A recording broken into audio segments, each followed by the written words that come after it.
தஞ்சாவூர் மாவட்டம் பாபநாசம் தாலுகா வங்காரப்பேட்டை கிராமம் வன்னியர் தெருவில் அருள் பாலிக்கும் அருள்மிகு சிவகாமி சமேத ஸ்ரீ நடராஜர் மடம் மகா கும்பாபிஷேகம் வெகு விமரிசையாக நடைபெற்றது. கும்பாபிஷேகத்தை முன்னிட்டு திருப்பணிகள் நடைபெற்று முடிவுற்ற நிலையில் கும்பாபிஷேக ஏற்பாடுகள் நடைபெற்றன.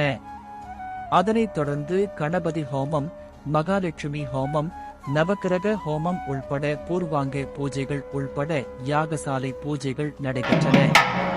தொடர்ந்து வேத தாளங்களுடன் வேத மந்திரங்கள் முழங்க கடம் புறப்பட்டு அருள்மிகு சிவகாமி சமேத ஸ்ரீ நடராஜர் சுவாமி கோபுர கலசத்திற்கு புனித நீர் ஊற்றப்பட்டு மகா கும்பாபிஷேகம் நடைபெற்று மகா தீபாராதனை காண்பிக்கப்பட்டது. தொடர்ந்து பக்தர்களுக்கு அருள் பிரசாதம் வழங்கப்பட்டது.